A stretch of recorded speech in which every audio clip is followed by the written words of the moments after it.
Ladies and gentlemen, on this edition of This Is Exclusive, we get you an in-depth story that no other channel has got you.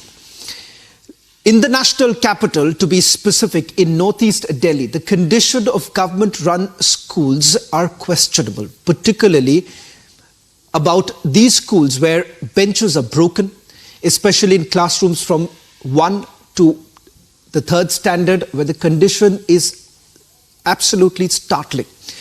There were times when the Aam Aadmi Party government had made big claims about providing high-class education in their schools. But ladies and gentlemen, was this just a mere promise? In the purported videos that Republic TV will show you, it explains the condition in which these students are trying to make a future. And this is not just us saying it, but recently taking note of the complaint filed by an advocate in the case, the Delhi High Court pulled up the Aam Aadmi Party government. Delhi High Court, in fact, highlighted the poor condition of the Delhi government schools in Northeast District, calling it a sad state of affairs. The court, in fact, directed the Arvind Kejriwal-led Delhi's government's education department to make significant improvements after noting discrepancies pointed out in a report by advocate Ashok Agarwal. Republic did try reaching out to the Aam Aadmi Party, but their response is awaited. Ladies and gentlemen, the purported videos raise questions of a startling reality of the schools which the Delhi government had once promised to be high-class report. Class, take a look at this report and then we go across to our reporters who've got us this in-depth story. Dilapidated buildings, broken chairs, unhygienic classrooms, 2 subjects taught in 1 classroom, class-student ratio of 18 against the RTE norms of 40 in each class. These are the allegations of schools run by the Kejriwal government. As purported videos from the government school at Khajuri Khas and primary school in Dayalpur have been accessed, questions on their pathetic condition come to the fore. The academic session has just begun on 1st April while students do not have books in their hand. Tin school buildings are running, many government schools are running in the tin school buildings. Another problematic situation found from the ground report is that student is to teacher ratio is disproportionate. It has been found that few schools run in alternate manner, while there are few schools where instrumental teaching happens only for 2 hours in a day. All India Parents Association had written to the Delhi government on the 5th of September 2022 in this letter. However, nearly 2 years later, the condition of the schools seems to remain the same. A petition was filed in the Delhi court highlighting the crippling education sector in the national capital. About 2 years back, I was told that there are certain schools in Northeast District where classes of the students are either held for 2 hours a day or on alternate days. So I went to the area where these children are living, and then I talked to them, and even some of the students have given me in writing that their classes are held 2 hours a day or classes are held on alternate days. So this is clear violation of right to education. So on basis of that, I filed a PIL, and which is pending for the last 2 years. 2 days ago, the Delhi High Court highlighted the poor condition of Delhi government schools in Northeast District, calling it a very sad state of affairs. The court directed the Arvind Kejriwal-led Delhi government's education department to make significant improvements after noting discrepancies. Addressing the education secretary of Delhi directly, the bench stressed that the focus should not be on merely issuing advertisements but on substantially improving the education environment. Acknowledging the shortcomings highlighted in the report, the court emphasized the urgency of addressing issues such as broken infrastructure, classroom shortages, and delays in the supply of essential materials such as books and stationery. आपकी बच्ची का नाम क्या है, कौन सी कक्षा में पढ़ती है, कौन सी स्कूल में पढ़ती है और क्या दिक्कत है और आपको दिल्ली गवर्नमेंट से क्या उम्मीदें हैं? मेरे बच्ची का नाम मीसा है और 9th क्लास में पढ़ती है, सरकारी है, सोनिया बिहार के स्कूल में। अच्छा। मैडम बच्ची कह रही थी कि पढ़ाई पूरा नहीं मिल पाता है, 2 घंटे पढ़ाई होता है। अच्छा। मैडम उसमें विद्या या तो क्लास कम है, क्योंकि बच्चे और भी ज्यादा हो जाते हैं तो बैठने में दिक्कत होता है, तो इससे कम में 2 ही घंटे पढ़ाई दे पाते हैं।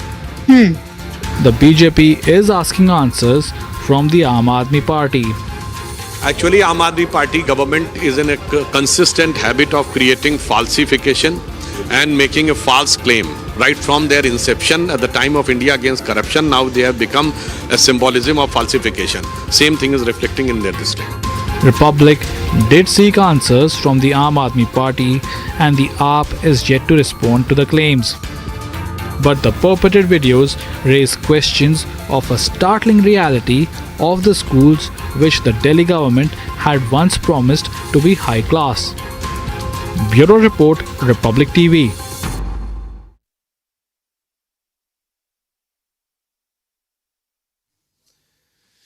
Getting us this special report are my colleagues Gopi Shah and Riyanka. Gopi, you've done the legwork. You've reached out to these very schools. First to you with regards to the findings of the advocate which was presented before the court. What are the key highlights of his findings?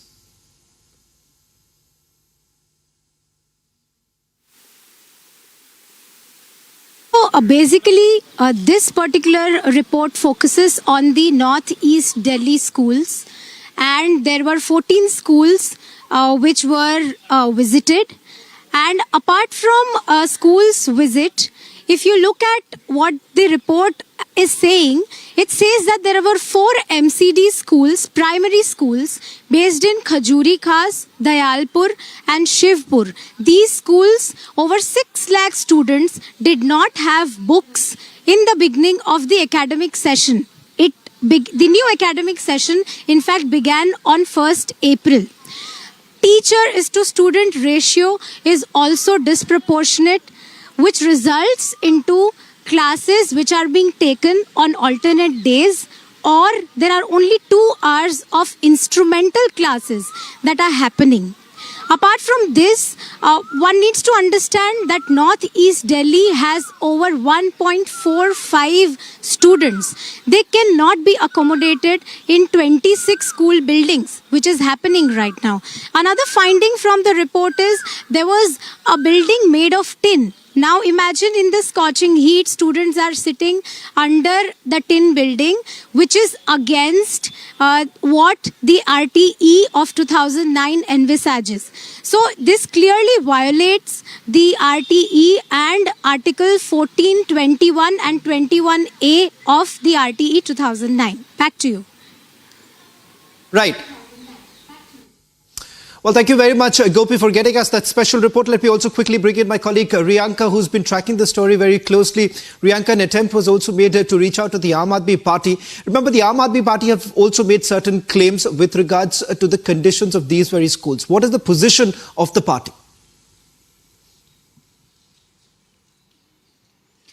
Well, as of now, as we can see, the star model of Aam Aadmi Party, the star education model of the Aam Aadmi Party has been failing, and we have got you the ground report as well. But when we tried speaking to the Aam Aadmi Party, we did not get a clear response, which means that there has been no response from the Aam Aadmi Party. Remember, the education model was one of the key campaigning focus factor that the Aam Aadmi Party had been putting forward for Delhi NCR. Now, if we talk about Northeast Delhi, well, there are several schools, as mentioned by my colleague Gopi, around 14 schools in Northeast Delhi that are in terrible condition, that has been mentioned by the Delhi High Court. These schools are in areas such as Bhajanpura, such as Khajuri Khas, in Yamuna Vihar as well. And Right. we, of course, reached to the ground. We found out, as per the report, that there were broken furniture and several other issues. Around 6 lakh children did not get books. But when it comes to the Aam Aadmi Party, they have no word on it. But the BJP has been, of course, slamming the entire issue. The BJP has said that the Aam Aadmi Party is deep down into falsification. Well, thank you very much, Gopi and Riyanka, for getting us that special report. We are still waiting for the Aam Aadmi Party to respond to the claims that have now been made. Shift to focus now to the other story that we're getting to you tonight on This Is Exclusive. Prime Minister Narendra Modi met with leading gaming content creators of the country. Now, these content creators included Animesh Agarwal, Naman Mathur, Mithilesh Patankar, Payal Dhare, Tirth Mehta, Ganesh Gangadhar and Anshu Bisht.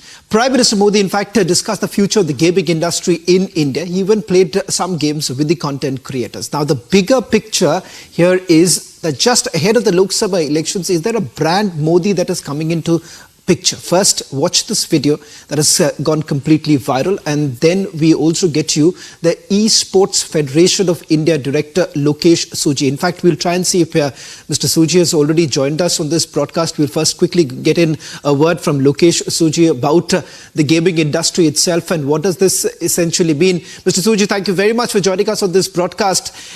It's on an optimistic note if you really look at the numbers right now. First, the fact that in the year 2023 itself, we're looking at a market of over 16,000 crore rupees, projected to get a jump of almost 33,000 crore rupees. That's as part of the Ernst & Young report.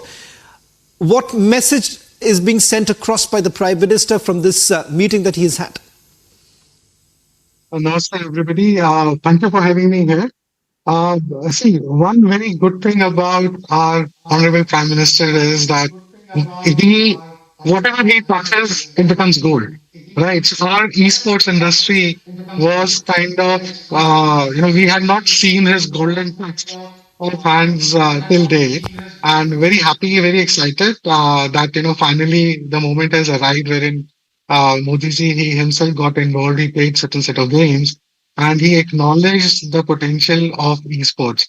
So definitely, it's a very positive move. And when we look at, the community, while you spoke about the revenue numbers, in the terms of the gamers, and when I say gamers, I'm talking about the video gamers, people who play games like, let's say, Fortnite or the BGMI or Clash Royale and so on. I'm not talking about people who play Teen Patti, Rummy, Poker and Fantasy and all. So we're talking about somewhere around, 400 million gamers in India.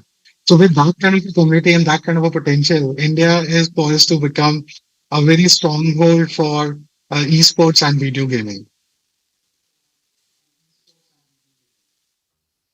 Mr. Suji, just another quick question with regards to the challenges that the gaming industry essentially faces, because I understand that while the market has grown post the pandemic, as India is also considered to be the mobile first country, what are the bigger challenges that one will essentially face at this stage?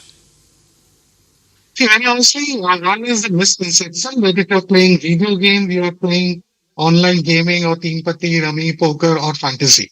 So that is the biggest challenge, because, when we look at our audience, typically these are teenagers, right? The age group or the TG start from like 14 to 22, 23. But out of this, also large set of people reside within less than 18 years.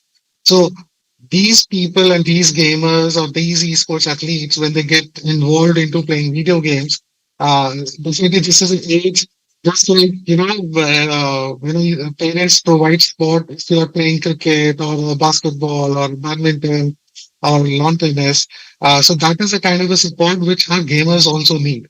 But because of this misconception in India, wherein people think that, online gaming and esports is the same thing, they typically don't get support from their parents. And that is when you see that these gamers typically are playing wherein either their parents are not aware, or if these gamers have to go for some tournaments, they don't typically get that kind of support. So that is biggest challenge.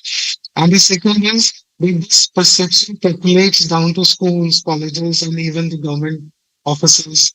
So that is also hindering a lot of support coming in from schools, colleges, because that's grassroots is key for us. And coming down to corporates, when Like, for example, when we go out and talk to different corporates, again, the misconception is that we are talking about team patti, rummy, fantasy.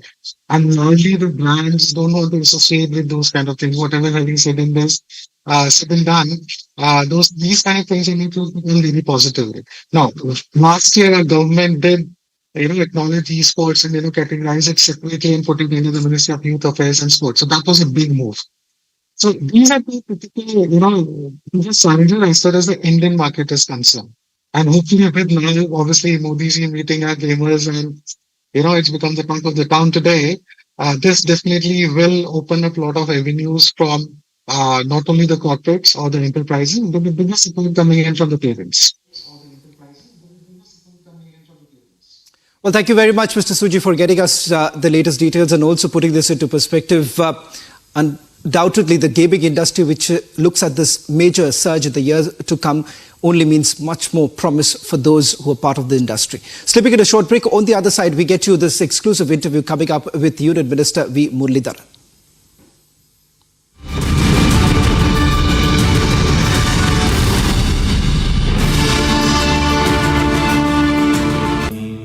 Amity has been ranked India's #1 private university for the 11th year by India Today, a testimony to Amity's world-class education whilst imbibing values and sanskars in students.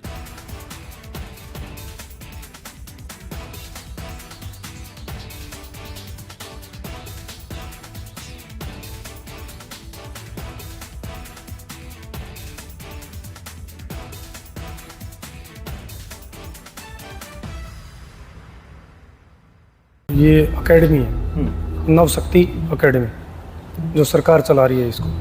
जी, क्या कुछ हुआ था यहाँ पे? यहाँ पे ना कुछ बच्चे आए थे और वो अंदर जो खेल रहे थे बच्चे, उनको मार पीटने लगे। इनका पता नहीं किस बात पे क्या विवाद चला था, हमें नहीं पता। हमारे पास जैसे फ़ोन आया, यहाँ भागे तो हमें पता चला कि हमारे बच्चे बुरी तरह से मार रखे थे। उनके हाथ पैर तोड़ रखे, सिर में फ्रैक्चर है, हाथ में फ्रैक्चर है, और एक लड़का तो बेहोश है। हमें कितने लोग थे जो ये कम से कम भी 25-30 लोग थे। कौन लोग थे, कहाँ के? ये शिकोपुर के रहने वाले थे। कितने लोग हैं, क्या कुछ उनकी पहचान हो पाई है? कुछ लोगों की पहचान हो चुकी है, जिनका नाम हमने दे दिया है। कुछ रह रहे हैं, उनके हम करने लग रहे हैं पहचान। अच्छा, गुड़गांव पुलिस को शिकायत की आप? गुड़गांव पुलिस को हमने कंप्लेन की। क्या कुछ गुड़गांव पुलिस का रवैया है इस पूरे मामले को लेकर? ठीक है, पॉजिटिव है, कार्रवाई कर रही है। सीसीटीवी फुटेज में कैद हुए वो? हाँ, सीसीटीवी फुटेज में कैद हो गए। अच्छा, कितने बच्चे थे जो कि नाबालिग हैं जिनको की गंभीर चोटें आई? नाबालिग बच्चे तो 1-2 हैं जिनके हाथों में लगी है, कंधे में लगी है, और कोई बच्चा 19 साल का है, कोई 21 साल का है। मेरा जो भतीजा है वो 21 साल का है, जिसके पैर में फ्रैक्चर है, सिर में 2 जगह है, कंधे में है, यहाँ पे है, कई जगह फ्रैक्चर है। कहाँ ले जाया गया इन बच्चों को? इनको सिविल हॉस्पिटल सेक्टर 9 गुड़गांव लेके गया।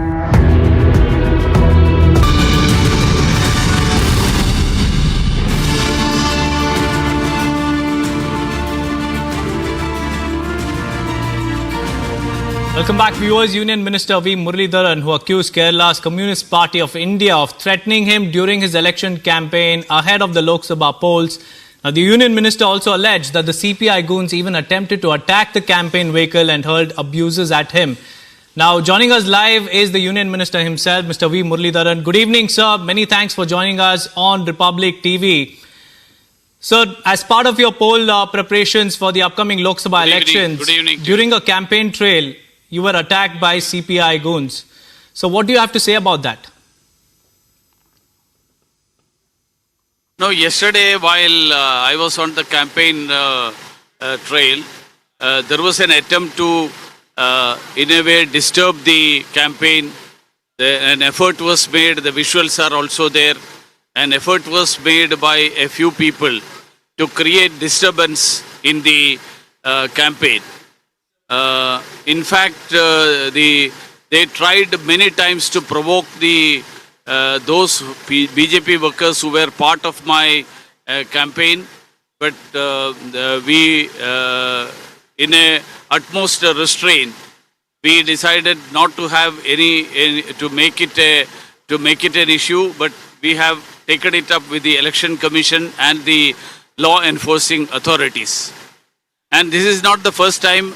I was told that last parliament election also, at the same spot, there was a stone throwing incident against the then candidate, and she had to resort to a dharna to see that those culprits or those who had created that problem were taken into custody.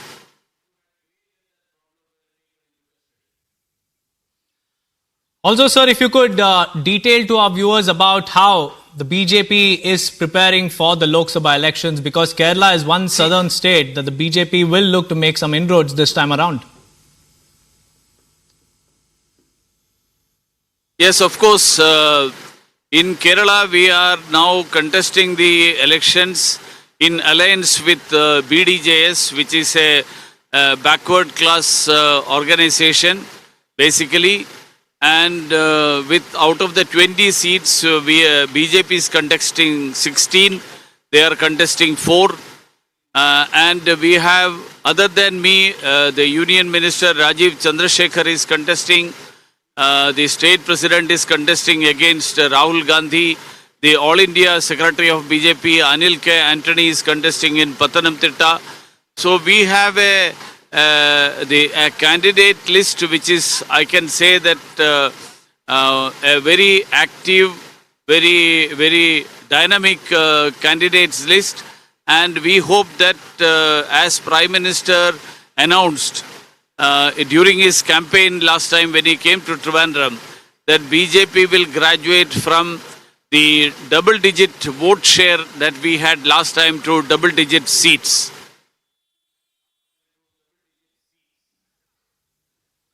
Right. Also, sir, the Thiruvananthapuram constituency will witness a high-profile battle this time around between Mr. Rajiv Chandrasekhar and Mr. Shashi Tharoor. And now Mr. Rajiv Chandrasekhar has already filed a complaint over cash for votes in Thiruvananthapuram. So, how is the BJP seeing, this battle? See, this election is beneficial, is favorable for us on 2 counts. One is the 10 years of Prime Minister Narendra Modi's government, which has been beneficial for the people of Kerala in fulfilling many of the basic needs of the people like water, roads, the houses, the medical care that we have been receiving, and on various counts. Other than that, the infrastructure that has come up, whether it is the national highways or the Vande Bharat. So this has always already created a groundswell of support in favor of Prime Minister Narendra Modi. The second aspect is the left front government which is ruling the state.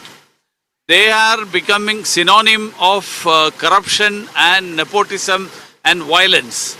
The other day, almost 3-4 days ago, a bomb explosion was there in Kannur district. While it was presumed, it was considered, or it was the general impression is that CPM workers were manufacturing explosives. So whether it was meant for using against political opponents or whether it was for creating communal tension, I am not sure. But this has been a practice adopted by Communist Party, CPIM, since many years. And again, the second part is the corruption. The Chief Minister's daughter is accused of corruption. She is facing the SFIO investigation. So, and Congress is unable to put its house in order to face the CPIM. So people find that BJP is the only alternative to fight against the corruption and violence of the CPIM. So that is the reason why BJP is getting this support at the state level. And coming to Trivandrum, I would say that Shashi Tharoor, who has been an incumbent, who has been there for last 3 terms, and people are feeling that he has not contributed anything for the development of the city. So the people are fed up. So Rajiv Chandrasekhar ji has started his campaign and people have started flocking to him. That is why Shashi Tharoor has filed the complaint of cash for votes. Because if right, there is any such incident, Shashi Tharoor should have given some proper complaint with evidence. What he has said is community leaders are being given cash. It means that community leaders are for sale. Right. That is why the Sri Rajiv Chandrasekhar has filed a counter to the Election Commission for accusing the right, so community Rajiv leaders Chandrasekhar denigrating them. has filed a complaint, and Shashi Tharoor is yet to give an explanation about the allegations that he is currently facing. Well, that was the Union Minister speaking live with Republic TV. Many thanks, Mr. V. Muralidharan, for joining us live on this broadcast. It's going to be corruption versus development in the upcoming elections is what the Union Minister says. With that, we'll slip into a short break. More news and updates on the other side. Do stay tuned.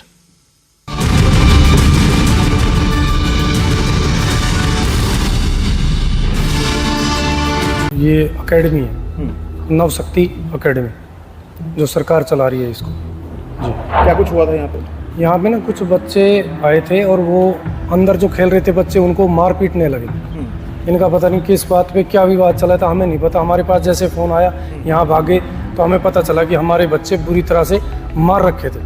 उनके हाथ पैर तोड़ रखे, सिर में fracture है, हाथ में फ्रैक्चर है, और एक लड़का तो बेहोश है। हमें कितने लोग थे जो ये कम से कम भी 25-30 लोग थे। कौन लोग थे, कहाँ के? ये शिकोपुर के रहने वाले थे। कितने लोग हैं, क्या कुछ उनकी पहचान हो पाई है? कुछ लोगों की पहचान हो चुकी है, जिनका नाम हमने दे दिया है। कुछ रह रहे हैं, उनके हम करने लग रहे हैं पहचान। अच्छा, गुड़गांव पुलिस को शिकायत की आप? गुड़गांव पुलिस को हमने कंप्लेन की। क्या कुछ गुड़गांव पुलिस का रवैया है इस पूरे मामले को लेकर? ठीक है, पॉजिटिव है, कार्रवाई कर रही है। सीसीटीवी फुटेज में कैद हुए वो? हाँ, सीसीटीवी फुटेज में कैद हो गए। अच्छा, कितने बच्चे थे जो कि नाबालिग हैं जिनको की गंभीर चोटें आई? नाबालिग बच्चे तो 1-2 हैं जिनके हाथों में लगी है, कंधे में लगी है, और कोई बच्चा 19 साल का है, कोई 21 साल का है। मेरा जो भतीजा है वो 21 साल का है, जिसके पैर में फ्रैक्चर है, सिर में 2 जगह है, कंधे में है, यहाँ पे है, कई जगह फ्रैक्चर है। कहाँ ले जाया गया इन बच्चों को? इनको सिविल हॉस्पिटल सेक्टर 9 गुड़गांव लेके गया।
A viral new video that is out, PM Modi meets select Indian gamers, tries his hand at a few esports games. Elon Musk to meet Prime Minister Modi this month, announcement on investment plans likely. Big development in the Liquorgate investigation, K. Kavita now arrested by the CBI.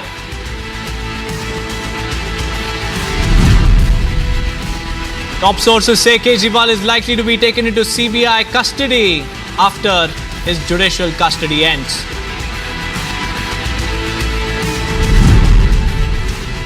Mamta fearmongers on CAA yet again says ready to shed blood but won't tolerate torture.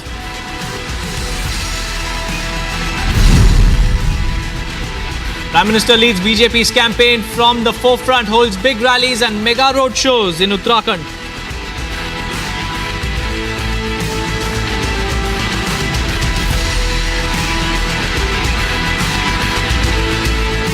Viewers, the high-stakes election campaign is underway in the Wayanad constituency, featuring 3 prominent candidates: Rahul Gandhi representing the Congress party, K. Surendran representing the BJP, and Annie Raja from the CPI. This year's Lok Sabha polls promise to be a fiercely competitive battle, with the BJP strategically nominating the seasoned veteran K. Surendran to challenge the Gandhi Scion. Here's the report. The battle lines are drawn in Wayanad. It's a three-cornered contest with Indie allies, the Congress, Left and BJP in the poll fray. It's a prestige battle for Rahul Gandhi, who had won the Wayanad seat in 2019 Lok Sabha polls. Rahul Gandhi had secured a significant 64.8% of the vote share, which played a crucial role in Congress leaders' political narrative, after he lost the Congress bastion Amethi to Smriti Irani. Squaring off against Rahul Gandhi is CPI's veteran leader Annie Raja. We think that in all the constituencies, left can work much better than the Congress party. That is why we are in the contest. We are announcing the candidates. And BJP, on the other hand, has fielded its firebrand leader and Kerala State Unit Chief K. Surendran, hoping to make inroads in the southern state. The wild elephants came to town more often than Rahul Gandhi ji visited in Wayanad. This is the tragic, pathetic situation of Wayanad voters now. Smriti Irani took on Rahul from his bastion while campaigning for K. Surendran. मेरा ये मानना है कि कल राहुल गांधी ने जिस प्रकार से मुस्लिम लीग के ध्वजों को, फ्लैग्स को अपनी नॉमिनेशन रैली में छुपाया है, तो निश्चित रूप से वो इस चुनाव में इस पड़ाव को पार करने के बाद उत्तर भारत आएंगे. I think that it is foolhardy to hide facts from the people in the age of not only media but also digital media. Can Rahul Gandhi retain the Wayanad seat this time? Bureau Report, Republic TV. And viewers, the Prime Minister is leading the BJP's campaign from the forefront, and he has left no stones unturned in taking on the opposition, from Article 370 to terrorism. Here are top attacks by the Prime Minister on the Indie bloc. देश आजाद होने के तुरंत बाद ये काम पूरे करने चाहिए थे, नहीं करने चाहिए थे. ये काम भी नहीं किया इन्होंने. ये काम भी मुझे करना पड़ रहा है. साथियों, हमारे दलित, आदिवासी, महिलाओं को कितनी पीढ़ियों की जिंदगी कांग्रेस की उपेक्षा के कारण तकलीफ से गुजर गई. लेकिन आज गरीब का बेटा 10 साल से प्रधान सेवक है, तो गरीब को कितनी ही परेशानियों से मुक्ति मिली है. साथियों, आपको पता है, विकसित भारत के सपने को पूरा करने के लिए मेरा हर पल, हर क्षण देश के लिए है. पल पल आपके नाम, हर पल देश के नाम. और इसलिए मैं तो कहता हूं 24/7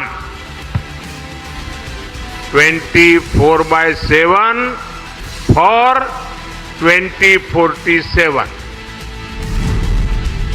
भाजपा सरकार ने 4 करोड़ गरीबों को पक्के घर दिए, और इनमें से अधिकतर लाभार्थी समाज के वंचित वर्ग के लोग हैं. ज्यादातर पीएम आवास घर की महिलाओं के नाम पर है. भाजपा ने करोड़ों बहनों को उज्ज्वला सिलेंडर देकर उन्हें धुएं से बचाया है. अब हम देश में 3 करोड़ लखपति दीदी बनाने के लिए काम कर रहे हैं. जब कोरोना में मुफ्त में टीके लगवाए तो चारों तरफ वाहवाही होती थी.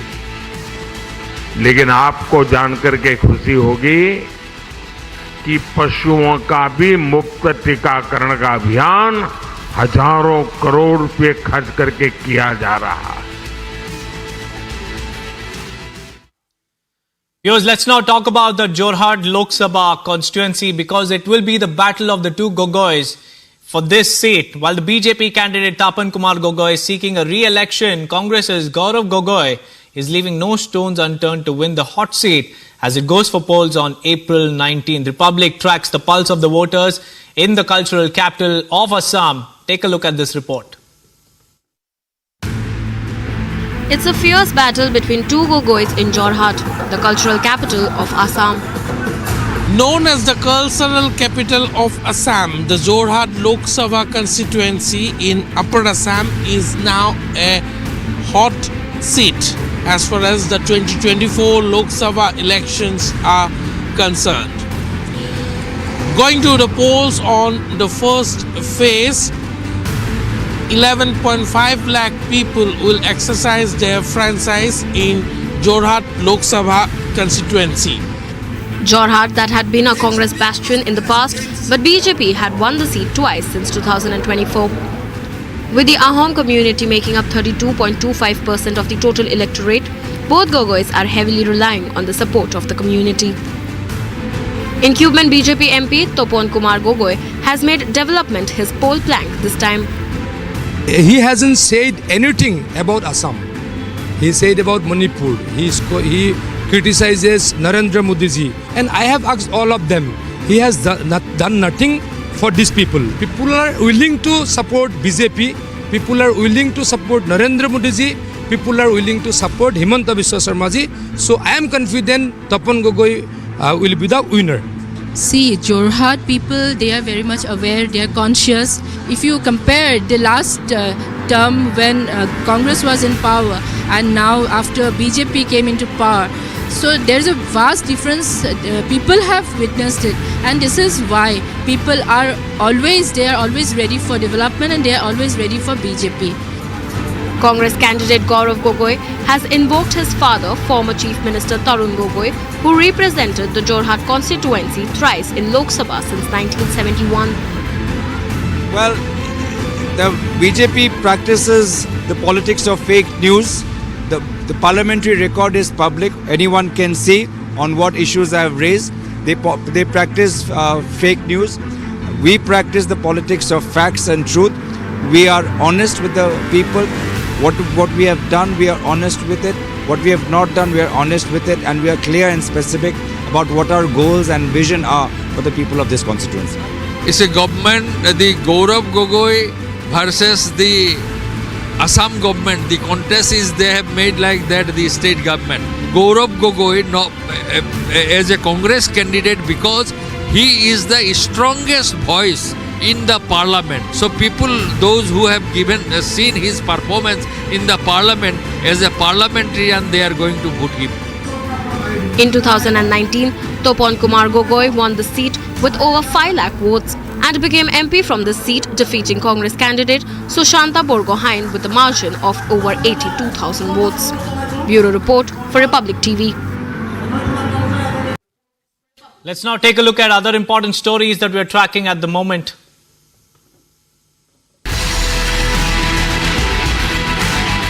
Addressing a public meeting in Katni of Madhya Pradesh, Union Home Minister Amit Shah lambasted the Congress party. He said that the grand old party ruled the country for 70 years based on casteism, nepotism and corruption. Drawing comparison, he then hailed PM Modi and said that the PM worked to end casteism, nepotism and corruption in the country.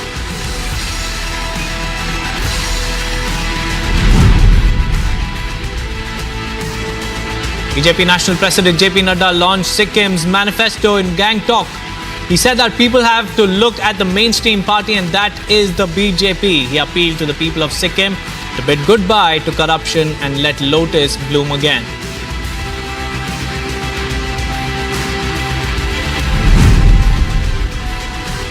BJP President JP Nadda addressed a rally in Port Blair today and pitched for the BJP in the island nation. He said that it is Modi's guarantee that there will be no kacha houses in Andaman and Nicobar Islands.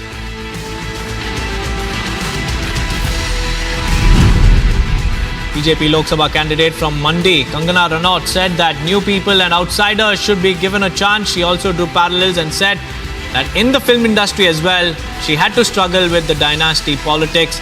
She slammed the India Alliance and said that they are not able to decide on their candidate and they seem to be nervous and scared as they have no political issues left to pick on. Jansena Party Chief Pawan Kalyan will campaign for BJP candidates. Kalyan to hold road shows in Ballari, Raichur, Chikballapura and Bengaluru.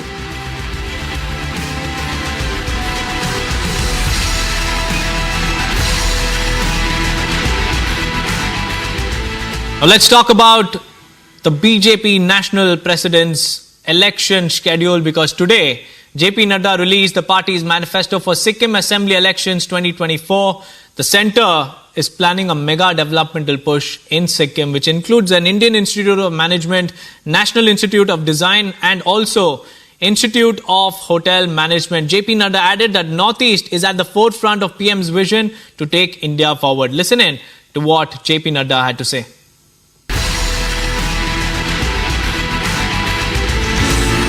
The BJP manifesto for the 2024 Sikkim Assembly polls was launched by party national president JP Nadda in Gangtok earlier today.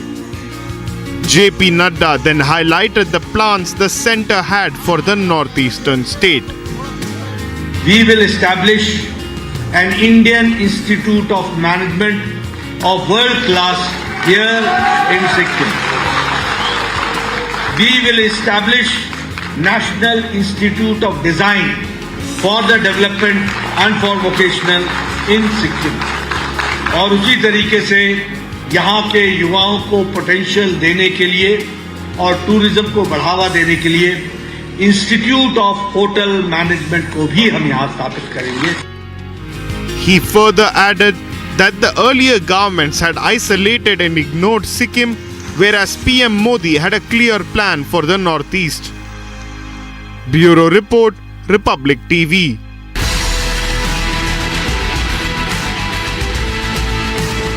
With that, it's time for a quick break. But on the other side, we'll tell you about Mamata Banerjee resorting to fear-mongering on Citizenship Amendment Act yet again. She says that she's ready to shed blood but won't tolerate the torture.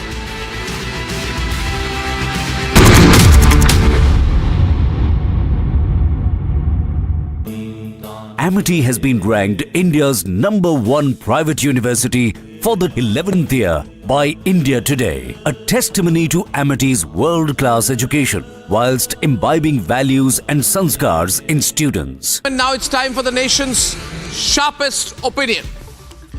The Supreme Court of India has torn apart Baba Ramdev's attempt to apologize, and I must say, brutally torn apart.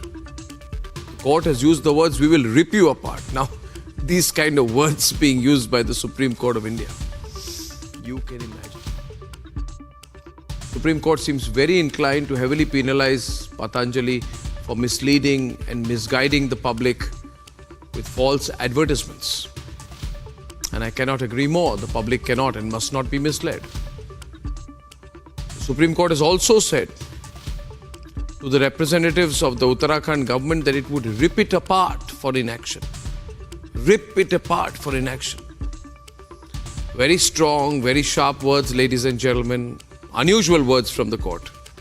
Rightly so, maybe, because it does seem that Patanjali has done a whole lot to get itself tied up into knots. But tonight, my focus is broader and in line actually of what the court said. The court said that this case must be used to send out a message to society at large. Its words were, this is not just about one FMCG company, but the violation of the law. Justice Kohli said, and I quote, "We are concerned with all the FMCG companies who show rosy pictures to customers and consumers and then suffer a health issue." And that is my subject tonight. Because misleading advertisements, tall quasi-medical claims have become the norm of all these marketing stunts done by FMCG companies in the country, Indian and foreign. All these people who put in big, well-packaged bottles, claims that your child's health will improve, full of sugar, ladies and gentlemen, full of sugar. Claims your child will become taller, healthier, that this packaged food with a lot of preservatives has this vegetable, that vegetable, your child and you will become stronger, healthier, your family will do better. These companies know exactly what is inside those bottles. Claims about all kinds of toothpaste, doing this to you, that to you, promised magical notions, all film stars coming and advertising, big marketing claims, and then selling it to all across the country, spending hundreds of crores in marketing. If their product was so good, why would they have to do so much marketing? These FMCG companies are the problem, viewers. And the fact of the matter is, these FMCG companies think they are going to get away with it for too long. They won't. So if they think they're having a lot of fun seeing what's happening to Patanjali, my request is, they should be put under it.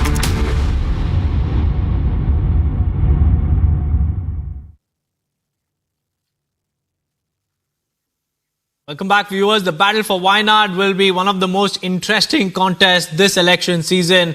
The contest is a three-way fight between the BJP's K. Surendran, CPI's Annie Raja and Congress's Rahul Gandhi. Republic, in fact, spoke exclusively to K. Surendran on his campaign trail. Here's how the conversation panned out.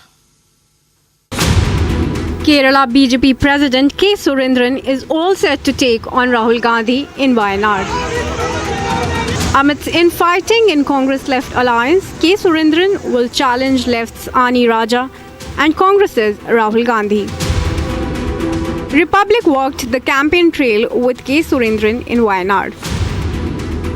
Prime Minister Modi called a leader in Kerala as Bada Fighter.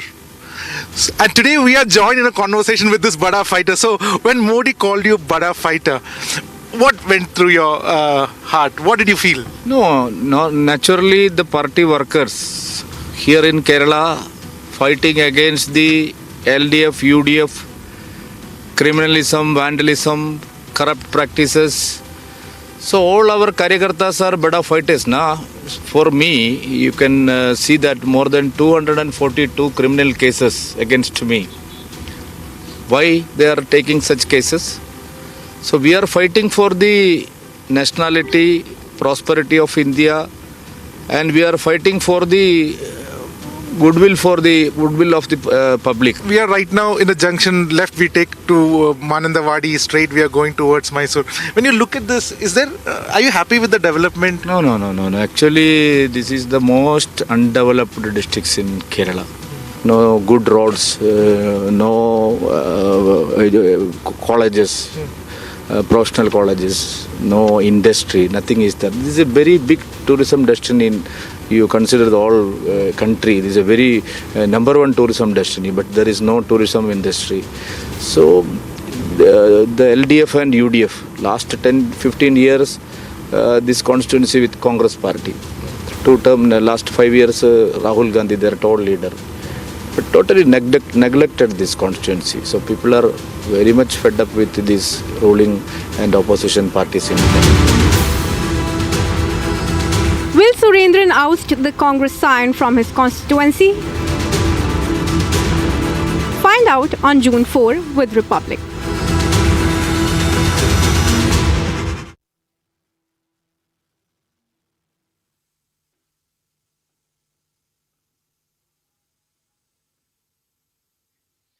Viewers, in a viral new video that we will talk to you about at about 7 p.m.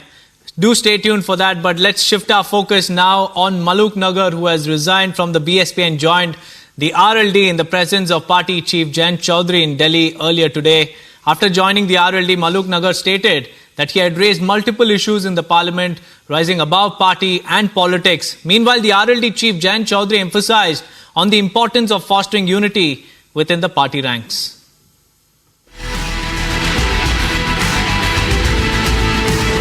The Bahujan Samaj Party has encountered a setback as its MP from Bijnor, Maluk Nagar, tendered his resignation from the party on Thursday opting instead to align himself with the Rashtriya Lok Dal.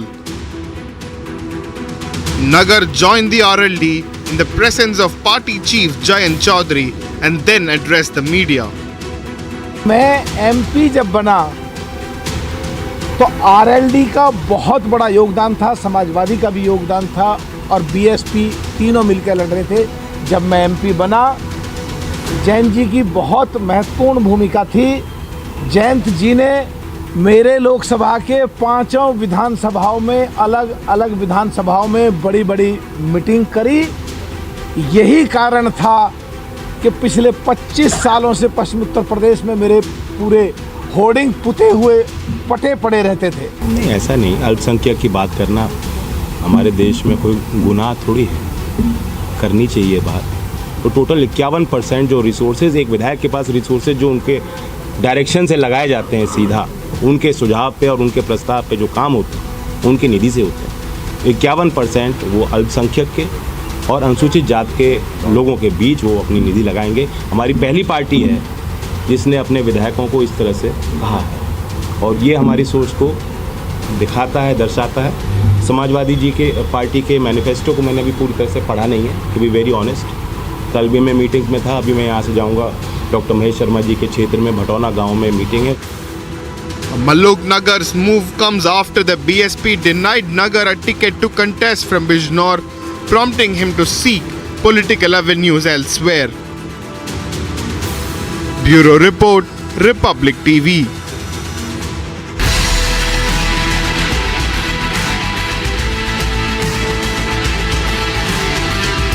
Well, with that, it's time for a quick break. But on the other side, we will tell you of PM Modi's viral video with the gamers. Do stay tuned with us.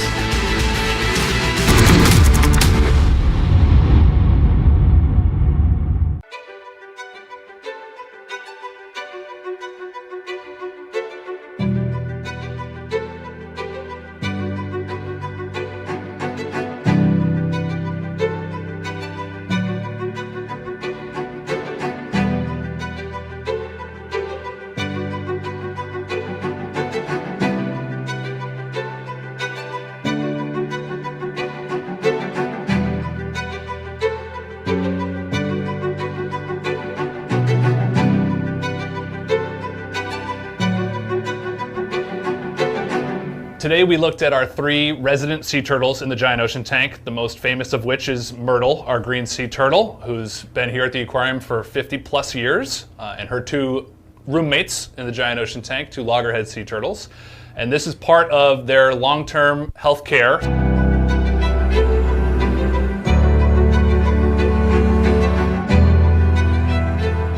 And what that means is we do general health checks or physical exams on them. We also make sure that all of their blood values are normal and that they look good on ultrasound as well. And we'll get a weight too.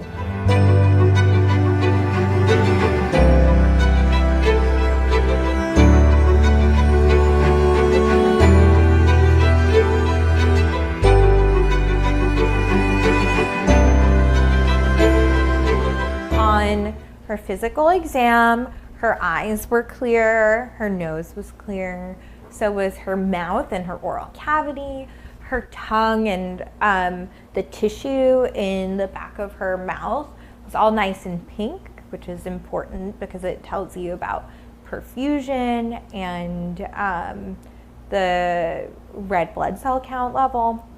On the rest of her exam, she looked very good. There were no wounds or swellings. I didn't palpate anything abnormal when I was feeling her belly. And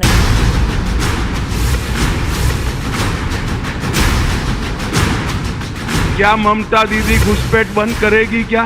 वो घुसपैठ बंद नहीं करेगी क्योंकि वो घुसपैठ यही तो उनकी वोट बैंक है। बंगाल में भाजपा सरकार बना दो, परिंदा भी पैर नहीं मारेगा, किसी को घुसपैठ हम नहीं करने देंगे।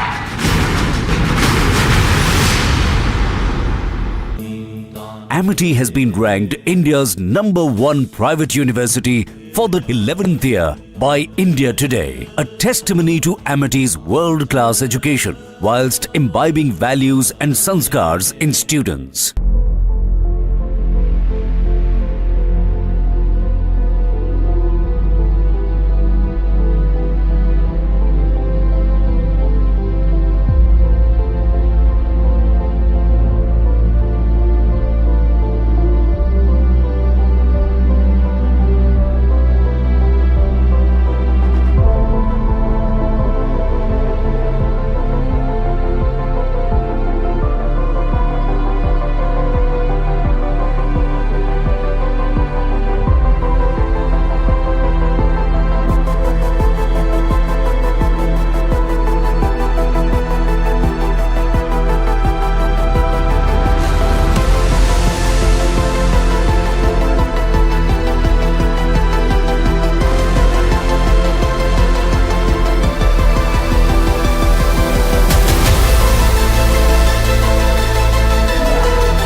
Pakistan, of course, will say that we got the issue of Kashmir mentioned in a joint statement with Saudi Arabia. So they will, but the more important thing is that Saudi Arabia has also stressed that India and Pakistan should resolve their outstanding issues through dialogue.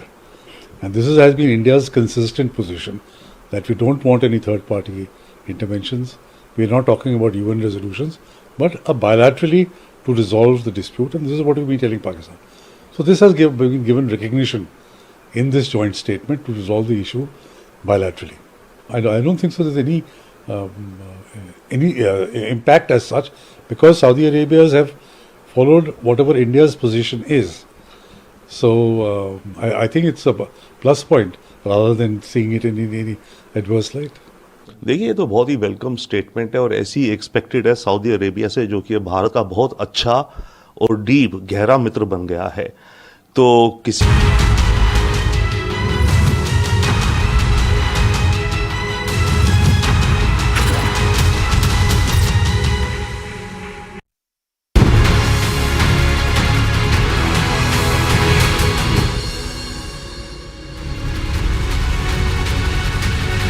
Very good evening to all our viewers. Thank you for tuning into Republic TV. I'm Deepak Suresh Kumar. Lots lined up, from Siddaramaiah filing a complaint against the BJP and the JDS alliance in Karnataka to the latest concern in Jammu and Kashmir ahead of the Lok Sabha elections, and the police filing their postal votes ahead of the Lok Sabha polls. A lot has been lined up for y'all in this show. But first, let's take a look at the headlines.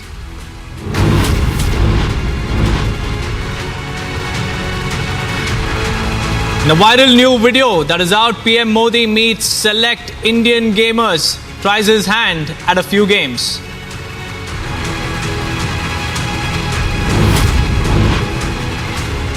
Elon Musk to meet Prime Minister this month, announcement on investment plans likely.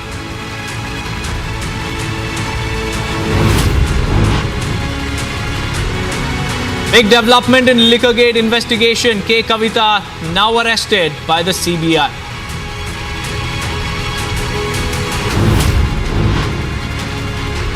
Top sources say Kejriwal is likely to be taken into CBI custody next.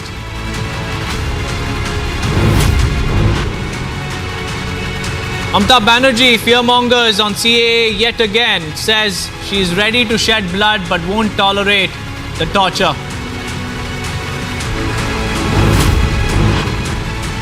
Prime Minister leads BJP campaign from the front, holds big rallies and mega road shows in Uttarakhand.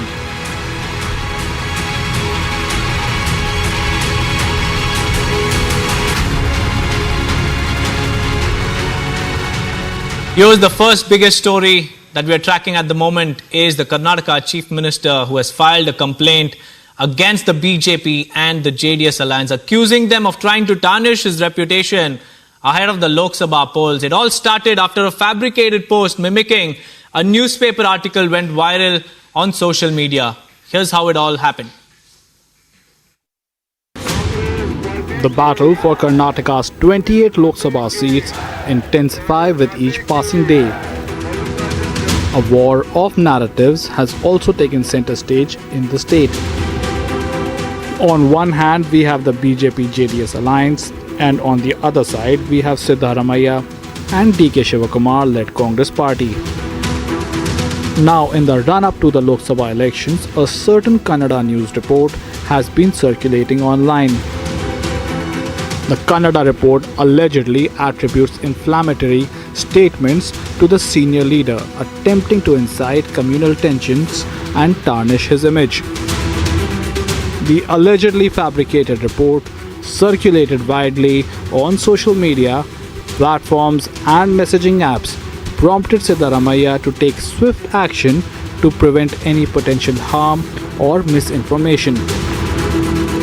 The West CEN Crime Police have registered a complaint against 4 persons for putting out a fake newspaper clipping showing an image of Chief Minister Siddaramaiah and attributing to him false quotes to spread fake news that he prioritizes votes of Muslims over Hindus.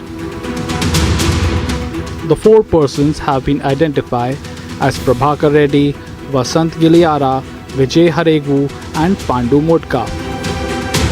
After filing the complaint, Chief Minister Siddaramaiah has accused individuals supported by the BJP-JDS coalition of creating a fake news article resembling a report from a Kannada newspaper. This fabricated piece, according to him, is designed to stoke communal tensions and has spread widely on social media platforms. Criticizing the BJP and JDS, Siddaramaiah condemned their alleged resort to deceitful tactics instead of engaging in fair political discourse. He also highlighted the irony of a party with a significant political history stooping to such levels to win elections.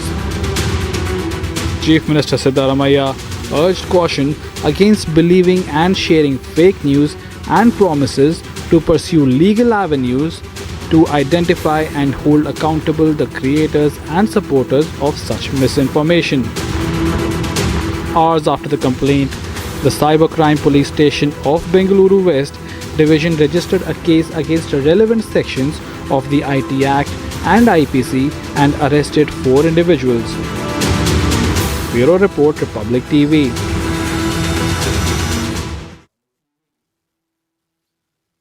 Well, to give us more insight and shed light on what's happening on this, we have Prajwal joining us live. Prajwal, a newspaper clipping, or rather a fabricated post, as Siddaramaiah claims, which mimics a newspaper article saying that he doesn't rely on Hindu votes but banks only on Muslim votes. This newspaper clipping has gone viral on social media, and Siddaramaiah had also filed a complaint against 7 individuals, of which 4 have been arrested. Do we have any reaction coming in from the BJP and JDS because he's accusing them of, being behind all of this?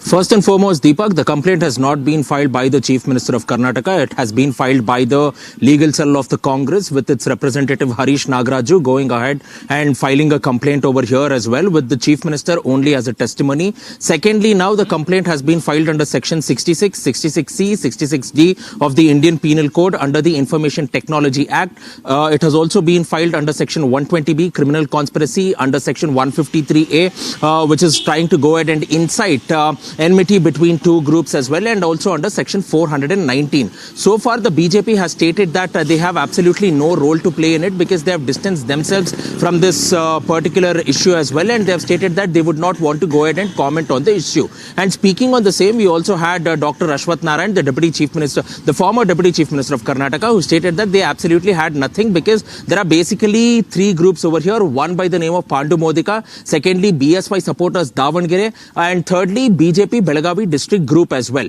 So if we go ahead and look at all these groups on the social media platforms, mainly on X, which was formerly known as Twitter, it clearly mentions from the BJP Karnataka state unit, where it clearly goes ahead and states that it is absolutely not a verified account and therefore the BJP has distanced itself. However, the Chief Minister on his social platform media X has gone ahead and stated that this is a conspiracy by the alliance of the BJP and the JDS to go ahead and tarnish his image ahead of the election, stating that he does not need Hindu votes and he wishes to be born as a Muslim and he needs only Muslim votes to go ahead and win in the elections as well. Whether this particular article has been printed in the paper or not is definitely a bone of contention at this point of time, and therefore the West Division Sen Police have gone ahead and asked this particular publication to go ahead and provide proof whether they had any sort of statements which the Chief Minister Siddaramaiah had made at any public event, or whether this has been misquoted, or whether the Chief Minister Siddaramaiah had quoted this over a period of time where this has now been mentioned as well. So there is a lot of discrepancies in this particular case as well. So both the BJP and the JDS have distanced itself, even as the Chief Minister has gone on to allege this. Meanwhile, the legal cell of the Congress party, led by Mr. Harish Nagaraju, who is one of the main representatives, have stated that they will go on to pursue the case. So far, 2 people have been detained and 1 person is still at large over here as well. So we will need to go ahead and look in as to what will be the course of it too. But definitely, the BJP and the JDS state that they have absolutely nothing to do with this particular case. Right, Prajwal, many thanks for joining us with all those details. Well, this is the latest flashpoint, viewers, between the Congress and the BJP JDS alliance in Karnataka, because Chief Minister Siddaramaiah and his team, the legal cell of the Congress, has filed a complaint with the police, and the BJP has also reacted to Prajwal, saying that they have nothing to do with the fabricated post, which Siddaramaiah has pinned the blame on the alliance. And on the other hand, like Prajwal mentioned, the Congress party is planning to pursue this even further and take strict action against the perpetrators behind such social media rumor mongering. With that, we'll shift our focus now on Tamil Nadu, because postal voting has begun in Chennai, where policemen on duty who cannot vote on the election day had the privilege to cast their votes. 3 polling centers were opened today, where each center catered to 13 districts. The procedure was underway as over 19,000 policemen are deployed in Chennai this election season. Here's a complete report. The Election Commission had facilitated postal ballot for 19,000 policemen to vote. We are right now at the South Chennai RO office, and here what you can see is a facility that has been made available for policemen to vote for the upcoming elections. Let's get to more details from here. A big breaking update is that the postal voting has begun in Chennai right now, and let's hear more details from the election officials itself. So 19,000 policemen have now the opportunity to vote in Chennai. Actually, the postal already, if you look at the differently abled and 85 and above, voting started on 18th and it's going up to 13th. These are entirely done based on ECI's, the timelines given by that. He's a returning officer of South, Amit IAS. Then I, under the district election office, I was said earlier 3, both north and central. But now when we look at police personnel, 3 facilitation centers are there. Roughly around out of 19,122 police personnel, 14,000 odd people belong to other district. They are from the other district. So basically what we do is for police personnel 14,533, total number of police personnel is 18,737 who are actually now requiring this postal ballot, out of which other districts is 14,533, Chennai districts is 4,153, and other state is 51. So we have 3 facilitation counters where we have divided the districts for their convenience. We have police nodal officer, of course the returning officer oversees the entire thing, plus we have our zonal staff, then elected representatives, people from those contesting candidates and their agents nominated, they can see what is happening. Thank you. So, as a returning officer, what are the arrangements? I can understand that there are 3 centers open just in Chennai. And it is divided within the district. How can you explain a little bit about it? Actually, there are close to 19,000, as DO sir explained, close to 19,000 police personnel. From other districts, we have close to 14,000, and within Chennai, we have 5,000. So, for me, I have 1,000 within South Chennai Parliamentary constituency will be voting here, and outside we have close to 4,500 people outside Chennai South. So, all of them will be equally distributed over 3 days period. We are not barring anyone from we are not restricting in any particular day for any of the people, but 3 days, across 3 days, these 6,000 people will be voting here. So we have a slight challenge of logistics because we have to, again, crowd management is an issue, but we have given instructions to the police people accordingly. They will sort out between themselves also. Okay. So, and each center which is in Chennai caters to around 12 to 13 districts. Is that so? Is that correct? Yes. Each center will be whole Tamil Nadu will be divided equally into 3 regions, and 3 regions will be catered by each of our Chennai South, Central and North. They have equally divided by DO office, and we are catering to each of these 12 sets of districts. In terms of the numbers of postal votes, what is expected? Like, what are the numbers, including the disabled, the elderly, which is there in the list, official list? What is the figure, and how important is this postal vote system itself? Totally, we are expecting close to 7,000 to 8,000. We have already a reserve of 10,000 postal ballots. You're talking about just this center or entire? No, I'm talking about Chennai South Parliamentary constituency. Yeah. So because I'm the returning officer, I have close to 8,000, 9,000 postal ballot which we are expecting. This includes 1,000 here, 6,000 is outside the districts which will be going out. This is not the vote which will be coming to Chennai South.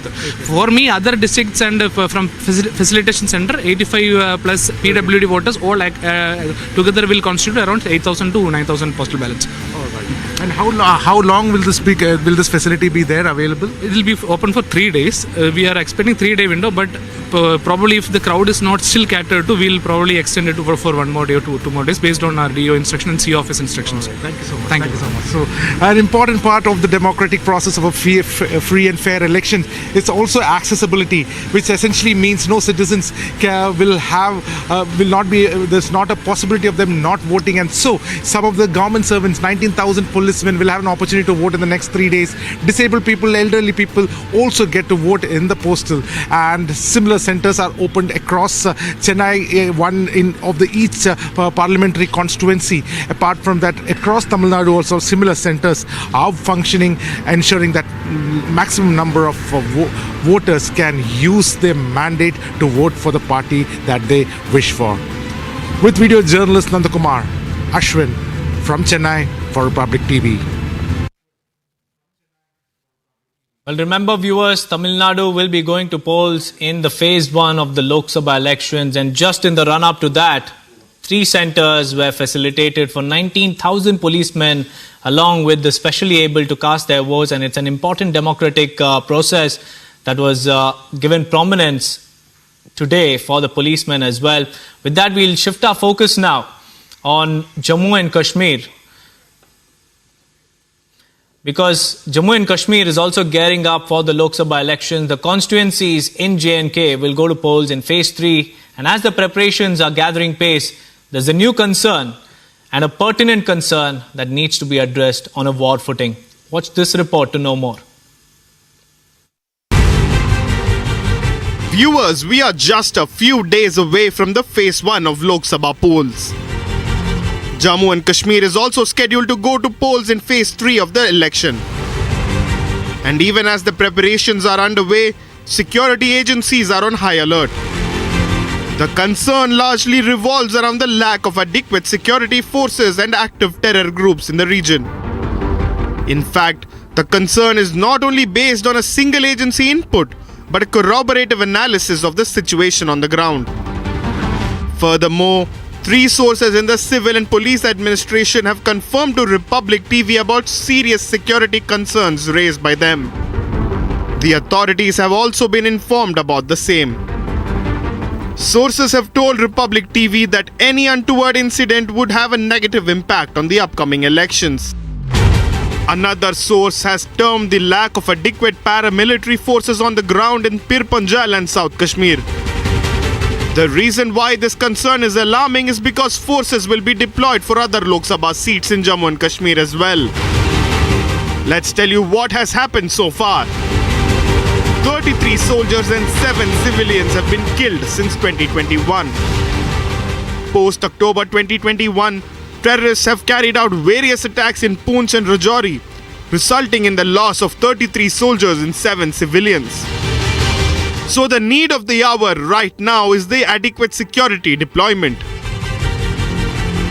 Security agencies have raised serious concerns regarding the security for the upcoming Lok Sabha polls in the Rajouri and Anantnag seat with the poll conducting body. The security agencies have said that the additional forces of the paramilitary that were needed are not available in the adequate number due to their deployment in the 4th and the 5th phase that is to be held in the Kashmir Valley, and keeping in view the recent trend of the terror attacks and also the last 2 years that have been really concerning in the Rajouri and the Poonch, the poll body should look into it. And also the district administration has flagged the non-operational issues of the Mughal Road that can hamper the campaign of the candidates in the Rajouri and Anantnag Lok Sabha seat. And these all the suggestions concerning to the security as well as the operational issues of the Mughal Road have been sent to the Election Commission to take the further call. It's important to mention that in the 3rd phase, Rajouri and Anantnag seat in Jammu and Kashmir is going for the polls, and the notification is slated to be released tomorrow. Well, that's the situation in Jammu and Kashmir. Security agencies have raised a concern for the adequate deployment of central forces in Jammu and Kashmir. But since the forces will be deployed across J&K for the Phase 3 elections, there is a shortage, and this is the time that terrorists have been waiting for. So all the security forces are on high alert to ensure that there's no untoward incident that happens in Jammu and Kashmir, and the preparations are also underway. Now let's move on. Amid the Lok Sabha election campaigning, Prime Minister Narendra Modi met and interacted with top gamers in India. The Prime Minister also tried his hands at a few games. Take a look at this sequence.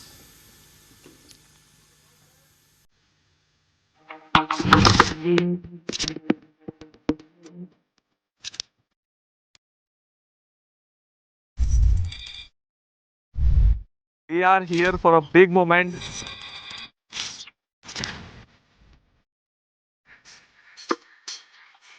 But that moment, जब बस वो आ रहे हैं, heart beat stop हो जाने वाला moment था वो. स्वागत है आप सबका.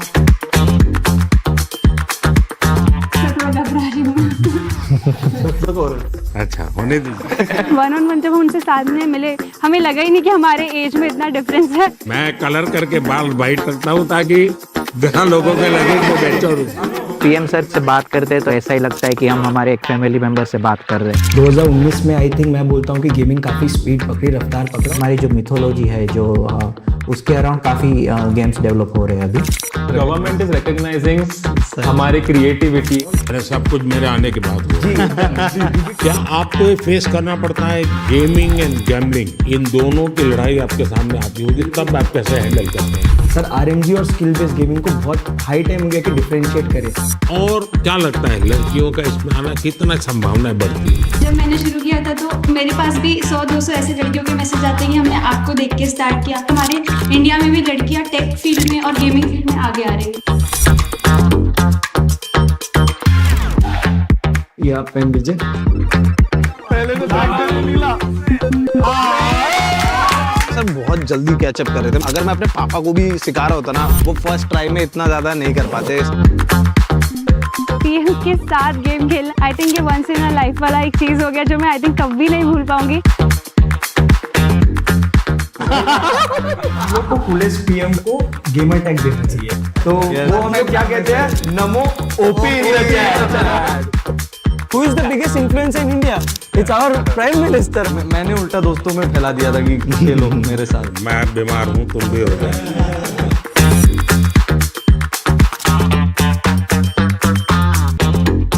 लोग अब गेमिंग को एक अलग नजरिए से देखेंगे. I think Indian gaming peaked. Mummy papa तुम्हारा बेटा मोदी जी के साथ मिल गया है.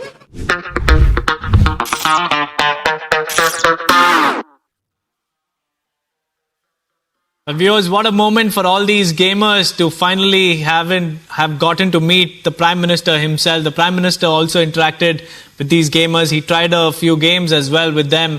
But certainly, with our conversation with the Esports Federation of India director, this indeed is a big boost to the gaming industry, which is often being frowned upon as gambling. But a distinguished line has also been drawn last year because the Prime Minister and the central government declared esports as another sporting event, and gamers are being seen as athletes because many of them are also representing India on the global stage as well. With that, we'll slip into a short break now, but on the other side, we will tell you more about the Liquorgate trouble that's mounting on K. Kavita, because after Enforcement Directorate, K. Kavita has now been arrested by the Central Bureau of Investigation.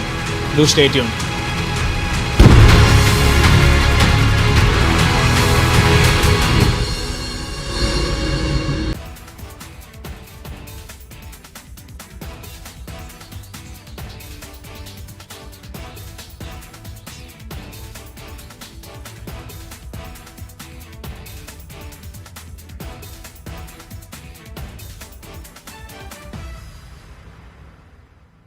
And now it's time for the nation's sharpest opinion. The Supreme Court of India has torn apart Baba Ramdev's attempt to apologize, and I must say, brutally torn apart.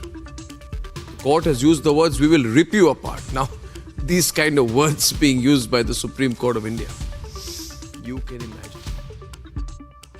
Supreme Court seems very inclined to heavily penalize Patanjali for misleading and misguiding the public with false advertisements. And I cannot agree more. The public cannot and must not be misled. The Supreme Court has also said to the representatives of the Uttarakhand government that it would rip it apart for inaction. Rip it apart for inaction. Very strong, very sharp words, ladies and gentlemen. Unusual words from the court. Rightly so, maybe, because it does seem that Patanjali has done a whole lot to get itself tied up into knots. But tonight, my focus is broader and in line actually of what the court said. The court said that this case must be used to send out a message to society at large. Its words were, this is not just about one FMCG company, but the violation of the law.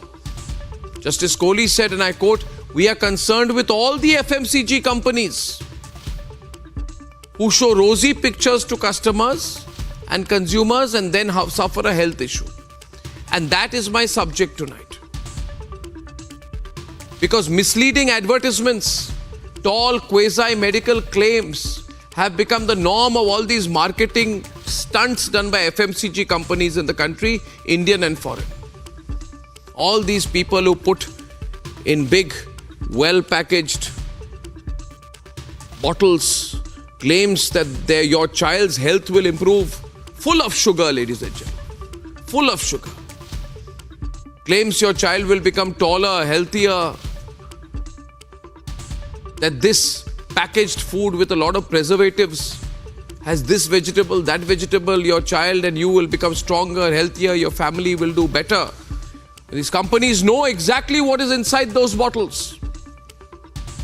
Claims about all kinds of toothpaste, doing this to you, that to you, promised magical notions, all film stars coming and advertising, big marketing claims, and then selling it to all across the country, spending hundreds of crores in marketing.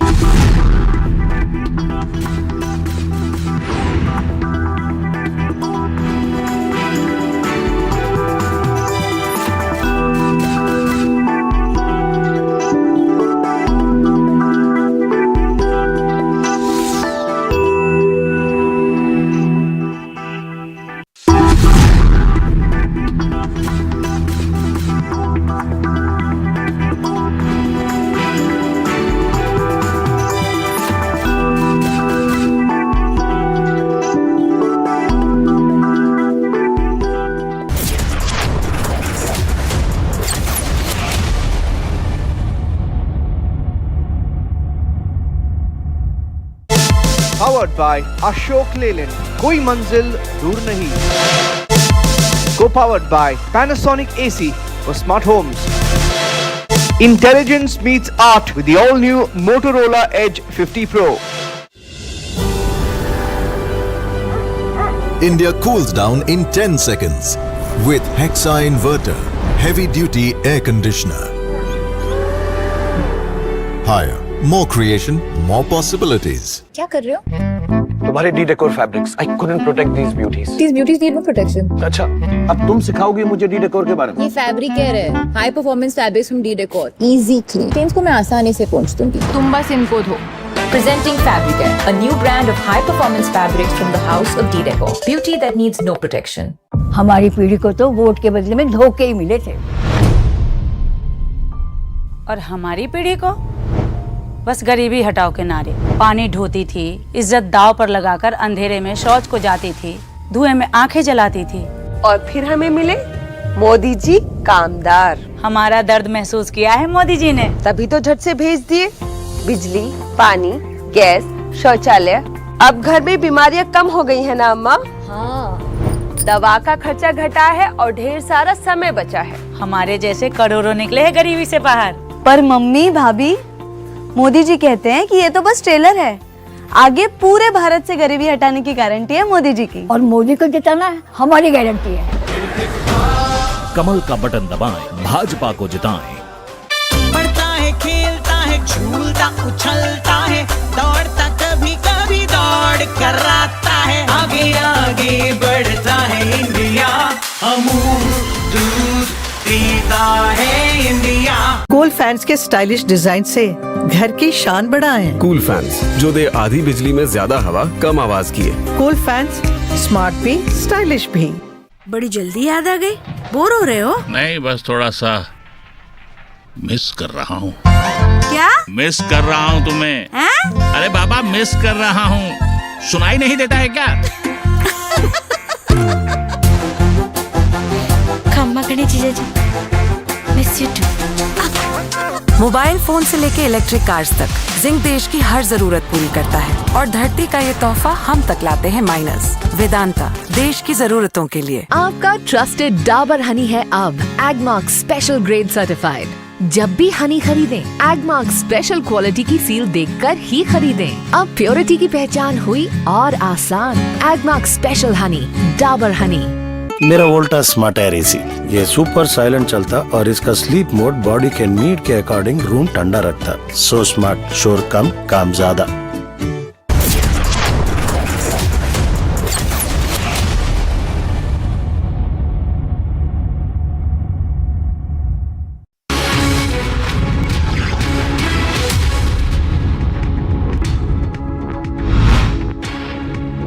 Amid the Lok Sabha election campaigning, Prime Minister Narendra Modi met and interacted with top gamers in India. The PM also tried his hands at a few games.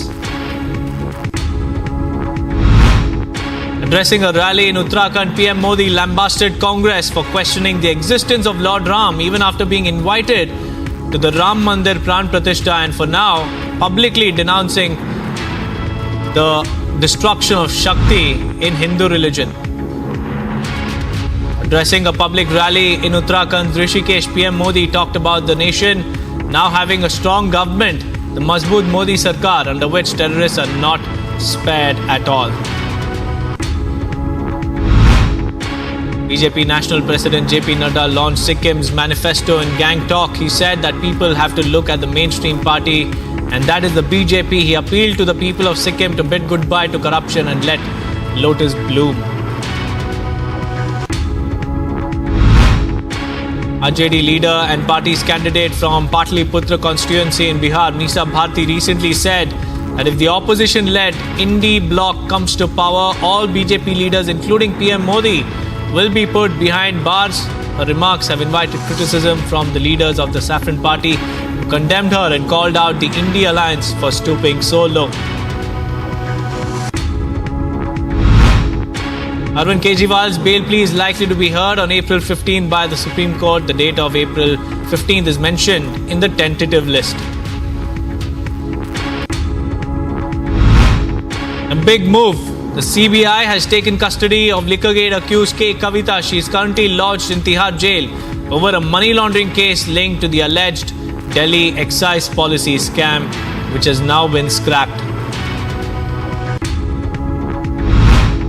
Delhi Vigilance Department has sacked Delhi Chief Minister Arvind Kejriwal's personal secretary Bibhav Kumar on grounds of illegal appointment.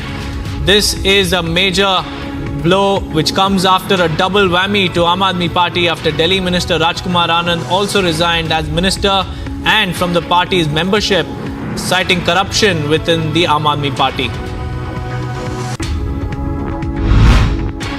BSP leader Maluk Nagar joined the RLD led by Jayant Chaudhary after leaving the BSP and announcing his campaign for RLD candidates in Western Uttar Pradesh. Former Congress spokesperson Rohan Gupta joined the BJP that marked yet another opposition figure's departure during the election season.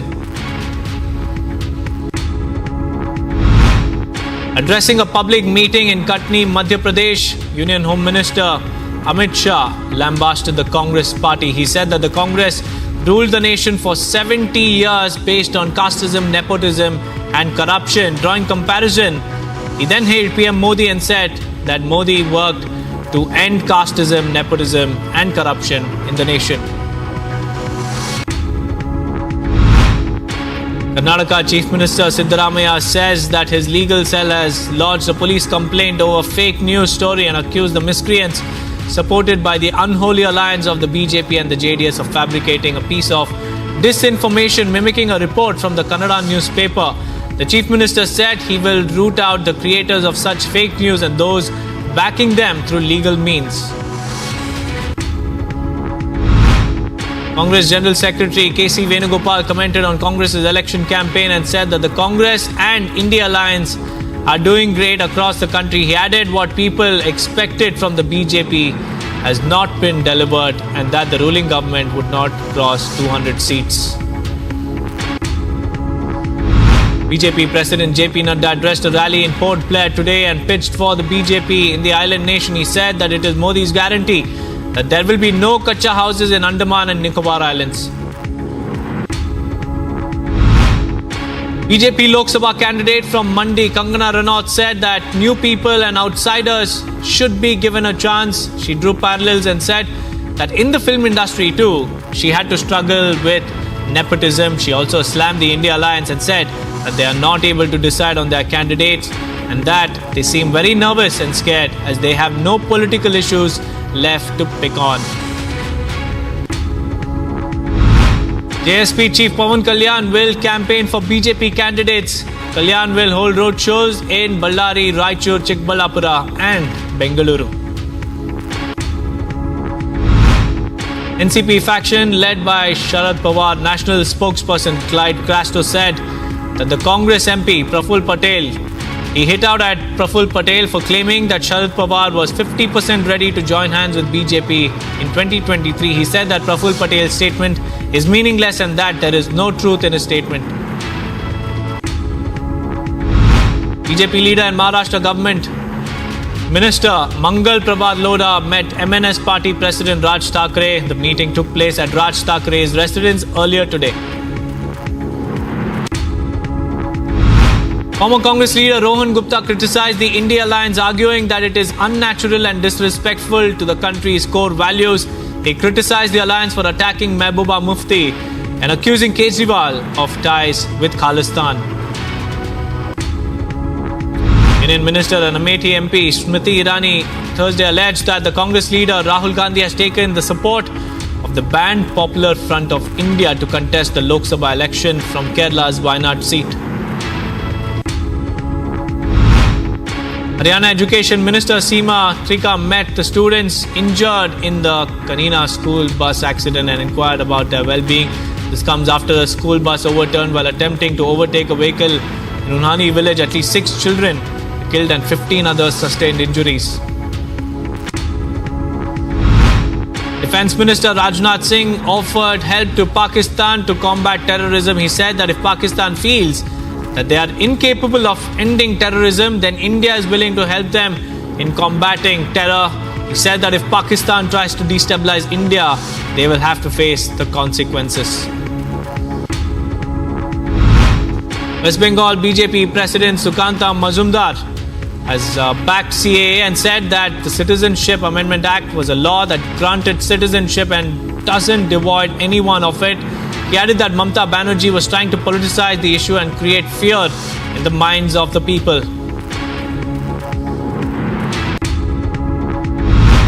The tragic accident that took place in Uttar Pradesh's Kasganj, at least 9 people drowned in Nadrai Canal while taking bath. A team of deep divers were deployed and the search operation was also initiated.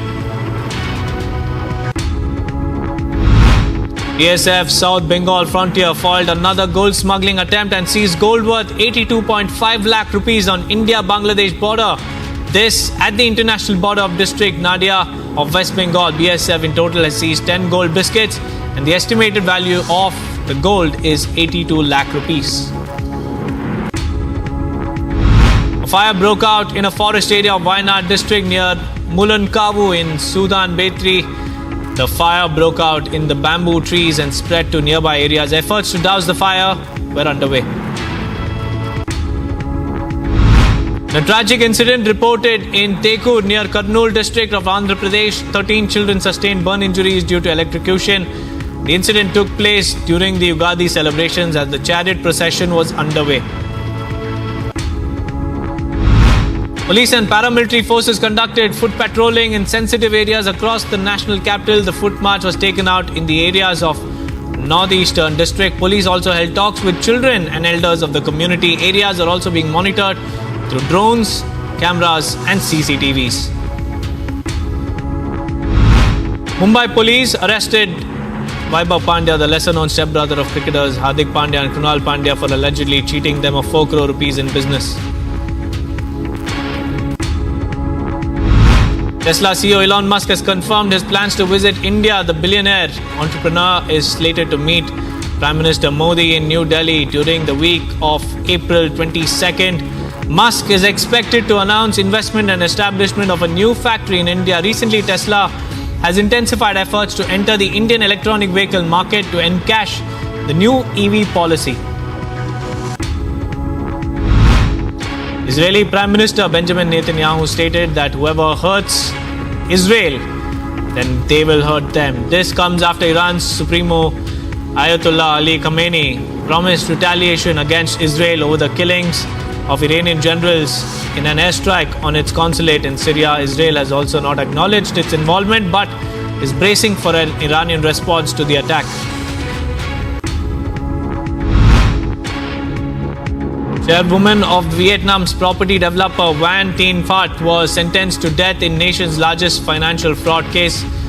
She was charged with illegally controlling Saigon Joint Stock Commercial Bank, resulting in a loss of $27 billion. Former central bank official Do Tin Nan was also sentenced to life in prison for accepting a bribe of $5.2 million.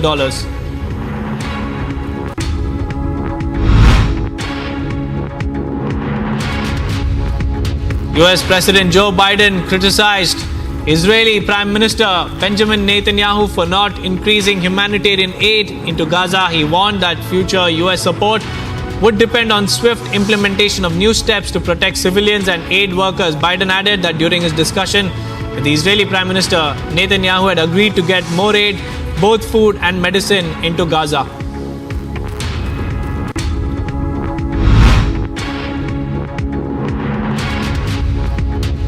North Korean leader Kim Jong-un urged young soldiers to be more prepared for war during a visit to Kim Jong-to University of Military and Politics. He emphasized the complicated international situation and said that North Korea should be quote-unquote firmly and perfectly prepared for war.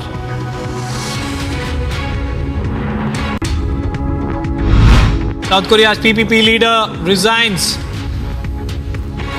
Following a crushing defeat in parliamentary elections, the Democratic Party and its allies won a total of 175 seats in the National Assembly, while the People Power Party and its satellite parties secured 109 seats. This result could potentially set back President Yoon Suk Yeol's domestic agenda. At a state dinner honoring Japanese Prime Minister Fumio Kishida, top business, sports and political figures attended the White House. President Joe Biden praised the close relationship between the US and Japan, highlighting their common bonds and the strength of their alliance. Guatemala president declared a natural disaster, citing 80% of forest fires that were initiated by people. At least 44 forest fires remain active, leading to cancelled classes and criminal lawsuits. European Union lawmakers have approved a major overhaul of the bloc's migration laws, aiming to end divisions over managing thousands of people without authorization and deprive the far right of vote-winning campaign issue ahead of June elections. The reforms address the thorny issue of who should take responsibility for migrants and whether other EU countries should be obliged to help. The 27 EU member countries must now endorse the reform package before it can take effect. French armed forces dropped humanitarian aid into Gaza, a region ravaged by the Israeli-imposed Hamas attack. Despite promises of increased aid, UN workers report a slight increase in aid arrival. Footage released by the French armed forces also shows several parcels being dropped and a parachute activating shortly after. Authorities in Atbasar started evacuating people from flood-damaged areas in North Kazakhstan, with over 100 buildings flooded and over 100 evacuated. Over 3,500 houses remain flooded and over 7,000 people have been relocated to temporary accommodation centers. Kazakhstan's president has termed it as the worst flood to hit the nation in the past 80 years. Mumbai Indians will take on the Royal Challengers Bengaluru team today at the iconic Wankhede Stadium. Five-time winner Mumbai Indians squeezed out of their three-loss streak with a resolute victory against the Delhi Capitals in their last game. In match 24 of the IPL, the Gujarat Titans beat the Rajasthan Royals by 3 wickets.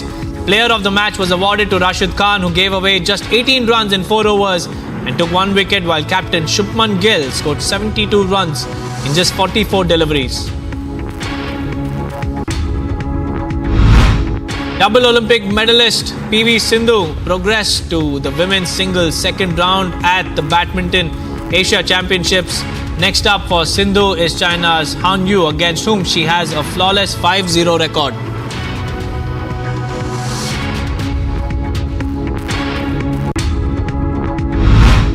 The Indian women's tennis team suffered a 0-3 defeat against China in a group stage match of the Billie Jean King Cup. With this setback, India now ranks 4th in their pool, clubbed with Pacific Oceania, South Korea, New Zealand and China.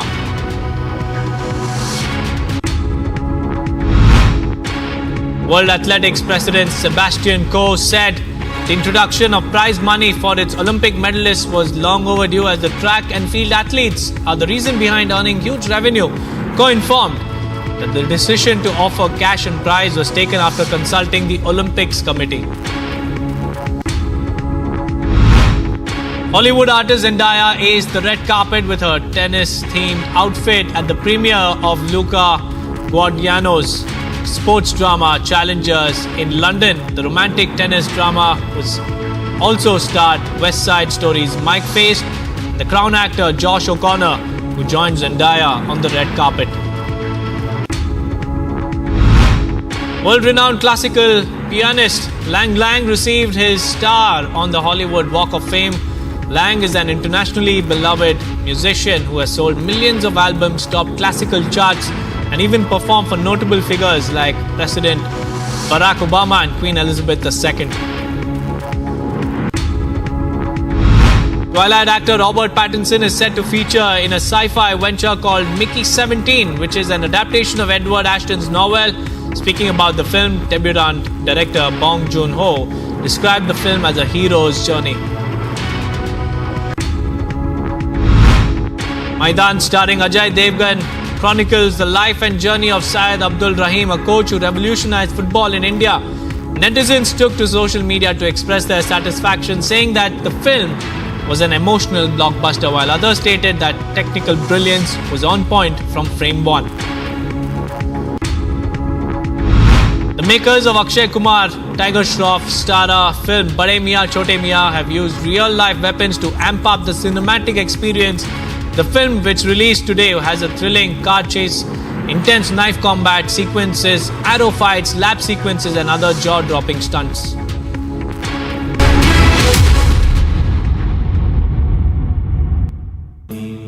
Amity has been ranked India's #1 private university for the 11th year by India Today, a testimony to Amity's world-class education whilst imbibing values and sanskars in students.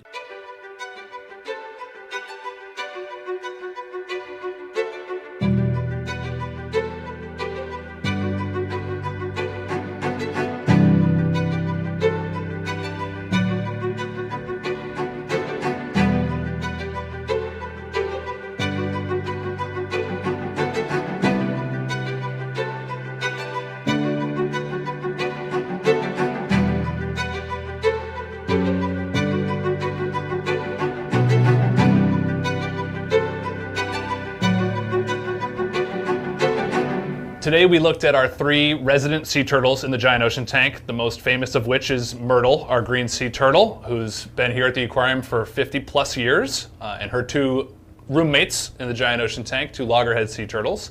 And this is part of their long-term health care.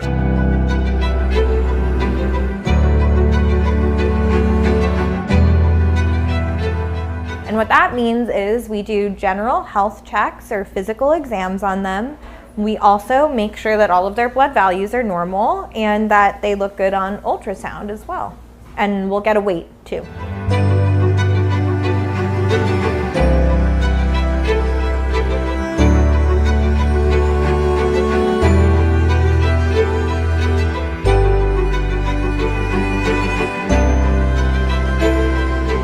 On her physical exam, her eyes were clear, her nose was clear, so was her mouth and her oral cavity, her tongue and the tissue in the back of her mouth was all nice and pink, which is important because it tells you about perfusion and the red blood cell count level. On the rest of her exam, she looked very good. There were no wounds or swellings. I didn't palpate anything abnormal when I was feeling her belly. And again, one of the challenges is because they have such a big and thick shell, the only place that you can really feel what's going on in the belly is a small window kind of in between the leg and the shell. So that's why I was really sticking my hands up in there. That's also where we put the ultrasound probe.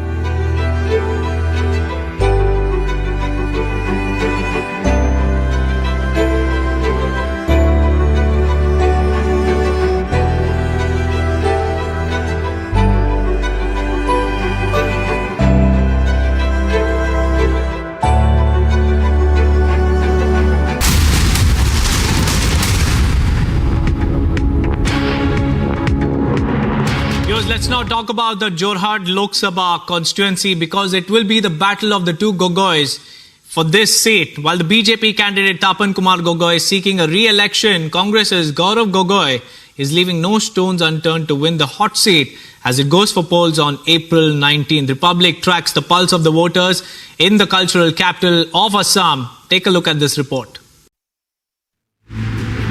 It's a fierce battle between 2 Gogois in Jorhat, the cultural capital of Assam. Known as the cultural capital of Assam, the Jorhat Lok Sabha constituency in Upper Assam is now a hot seat as far as the 2024 Lok Sabha elections are concerned. Going to the polls on the first phase, 11.5 lakh people will exercise their franchise in Jorhat Lok Sabha constituency. Jorhat, that had been a Congress bastion in the past, but BJP had won the seat twice since 2024. With the Ahom community making up 32.25% of the total electorate, both Gogois are heavily relying on the support of the community. Incumbent BJP MP Tapan Kumar Gogoi has made development his pole plank this time. He hasn't said anything about Assam. He said about Manipur. He criticizes Narendra Modi ji. And I have asked all of them. He has done nothing for these people. People are willing to support BJP. People are willing to support Narendra Modi ji. People are willing to support Himanta Biswa Sarma ji. So I am confident Tapan Gogoi will be the winner. See, Jorhat people, they are very much aware, they are conscious. If you compare the last term when Congress was in power and now after BJP came into power, so there's a vast difference. People have witnessed it, and this is why people are always ready for development and they are always ready for BJP. Congress candidate Gaurav Gogoi has invoked his father, former Chief Minister Tarun Gogoi, who represented the Jorhat constituency thrice in Lok Sabha since 1971. Well, the BJP practices the politics of fake news. The parliamentary record is public. Anyone can see on what issues I have raised. They practice fake news. We practice the politics of facts and truth. We are honest with the people. What we have done, we are honest with it. What we have not done, we are honest with it. And we are clear and specific about what our goals and vision are for the people of this constituency. It's a government, the Gaurav Gogoi versus the Assam government. The contest is they have made like that the state government. Gaurav Gogoi as a Congress candidate because he is the strongest voice in the parliament. So people, those who have seen his performance in the parliament as a parliamentarian, they are going to vote him. In 2019, Topon Kumar Gogoi won the seat with over 5 lakh votes and became MP from this seat, defeating Congress candidate Sushanta Borgohain with a margin of over 82,000 votes. Bureau Report for Republic TV. देश आजाद होने के तुरंत बाद ये काम पूरे करने चाहिए थे, नहीं करने चाहिए थे। ये काम भी नहीं किया इन्होंने। ये काम भी मुझे करना पड़ रहा है। साथियों, हमारे दलित, आदिवासी, महिलाओं को कितनी पीढ़ियों की जिंदगी कांग्रेस की उपेक्षा के कारण तकलीफ से गुजर गई। लेकिन आज गरीब का बेटा 10 साल से प्रधान सेवक है, तो गरीब को कितनी ही परेशानियों से मुक्ति मिली है। साथियों, आपको पता है, विकसित भारत के सपने को पूरा करने के लिए मेरा हर पल, हर क्षण देश के लिए है। पल पल आपके नाम, हर पल देश के नाम। और इसलिए मैं तो कहता हूं 24/7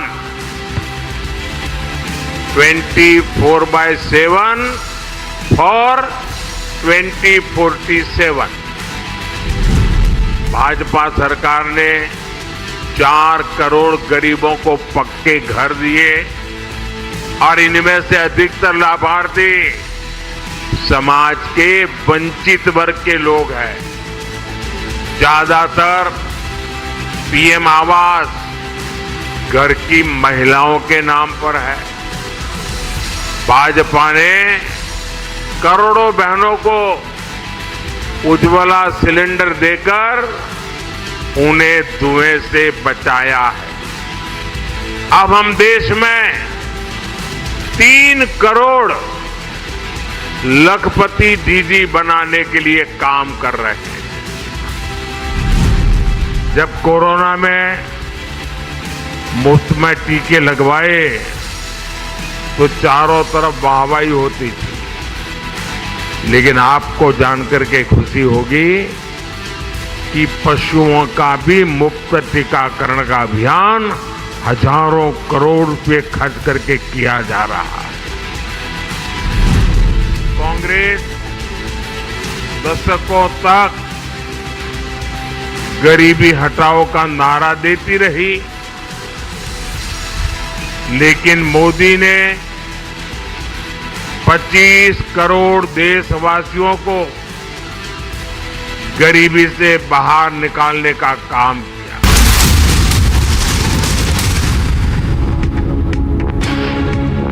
ये एकेडमी है, नव शक्ति एकेडमी, जो सरकार चला रही है इसको। जी। क्या कुछ हुआ था यहाँ पे? यहाँ पे ना कुछ बच्चे आए थे और वो अंदर जो खेल रहे थे बच्चे, उनको मार पीटने लगे। इनका पता नहीं किस बात पे क्या विवाद चला था, हमें नहीं पता। हमारे पास जैसे फ़ोन आया, यहाँ भागे तो हमें पता चला कि हमारे बच्चे बुरी तरह से मार रखे थे। उनके हाथ पैर तोड़ रखे, सिर में फ्रैक्चर है, हाथ में फ्रैक्चर है, और एक लड़का तो बेहोश है। हमें कितने लोग थे जो ये कम से कम भी 25-30 लोग थे। कौन लोग थे, कहाँ के? ये शिकोपुर के रहने वाले थे। कितने लोग हैं, क्या कुछ उनकी पहचान हो पाई है? कुछ लोगों की पहचान हो चुकी है, जिनका नाम हमने दे दिया है। कुछ रह रहे हैं, उनकी हम करने लग रहे हैं पहचान। अच्छा, गुड़गांव पुलिस को शिकायत की आप? गुड़गांव पुलिस को हमने कंप्लेन की। क्या कुछ गुड़गांव पुलिस का रवैया है इस पूरे मामले को लेकर? ठीक है, पॉजिटिव है, कार्रवाई कर रही है। सीसीटीवी फुटेज में कैद हुए वो? हाँ, सीसीटीवी फुटेज में कैद हो गई। अच्छा, कितने बच्चे थे जो कि नाबालिग हैं जिनको की गंभीर चोट आई? नाबालिग बच्चे तो 1-2 हैं जिनके हाथों में लगी है, कंधे में लगी है, और कोई बच्चा 19 साल का है, कोई 21 साल का है। मेरा जो भतीजा है वो 21 साल का है, जिसके पैर में फ्रैक्चर है, सिर में 2 जगह है, कंधे में है, यहाँ पे है, कई जगह फ्रैक्चर है। कहाँ ले जाया गया इन बच्चों को? इनको सिविल हॉस्पिटल सेक्टर 9 गुड़गांव लेके गया।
Good evening and welcome, friends, to the Thursday edition of Burning Question Tonight. Remember, it was just late last evening, that Elon Musk tweeted that he is coming to India, meeting Prime Minister Narendra Modi. Obviously, because he wants to set up one of those famous gigafactories to manufacture Tesla electric vehicles. And it seems that this has got somebody jittery. China, of course, because within a few hours, we had the Chinese government mouthpiece, Global Times, coming out with a story suggesting that Elon Musk is perhaps making a mistake because there are problems in India with supply lines, there are problems in India in terms of efficiencies, and that Elon Musk would still be better off staying in China. Now, we don't know whether Elon Musk is moving any of his extinct or existing manufacturing facilities from China to India. But the fact that even this bit of information that Musk is coming to India and meeting Prime Minister Modi, if it is making